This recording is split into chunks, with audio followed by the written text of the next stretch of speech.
ବାୟାପଡ଼ା ଘାଟିରେ ଭୂଶୃଙ୍ଖଳନ ବାହ୍ୟ ଜଗତରୁ ବିଚ୍ଛିନ୍ନ ହେଲା ନାକାମାମୁଡ଼ି ଗ୍ରାମ ପଞ୍ଚାୟତର 19ରୁ ଊର୍ଦ୍ଧ୍ୱ ଗାଁ। ମାଲକାନଗିରି ଜିଲ୍ଲାରେ ଗତ 4 ଦିନ ଧରି ଲଗାଣ ବର୍ଷା ଲାଗି ରହିଥିବା ବେଳେ ଜିଲ୍ଲାର ଅଧିକାଂଶ ଅଞ୍ଚଳ ବାହ୍ୟ ଜଗତରୁ ବିଚ୍ଛିନ୍ନ ହୋଇ ରହିଛି। ଆଜି ପ୍ରବଳ ବର୍ଷା ଯୋଗୁଁ ଜିଲ୍ଲାର କରୁକୋଣ୍ଡା ବ୍ଲକ ଅନ୍ତର୍ଗତ ନାକାମାମୁଡ଼ି ଗ୍ରାମ ପଞ୍ଚାୟତର ବାୟାପଡ଼ା ଘାଟିରେ ଭୂଶୃଙ୍ଖଳନ ହୋଇଛି, ଯାହାଫଳରେ ପଞ୍ଚାୟତର ବାୟାପଡ଼ା, ଗଙ୍ଗାପଡ଼ା, ଅଙ୍ଗୁରଗୁଡ଼ା, ଦାମୋଦରବେଡ଼ା, ସୁରିପଡ଼ା, ବଡ଼ା ଆଖିଆଗୁଡ଼ା, ଆମିଲିବେଡ଼ା ସಮೇତ 19ଟି ଛୋଟ ବଡ଼ଙ୍ଗା ବାହ୍ୟ ଜଗତରୁ ବିଚ୍ଛିନ୍ନ ହୋଇଯାଇଛି।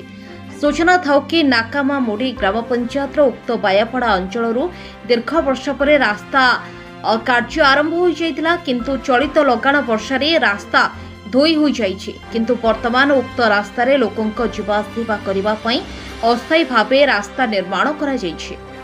ମାଲକାନଗିରି ଜିଲ୍ଲାରୁ ଶରଚନ୍ଦ୍ର ଖରାଙ୍କ ରିପୋର୍ଟ, ହର୍ଷିକା ମିଡିଆ।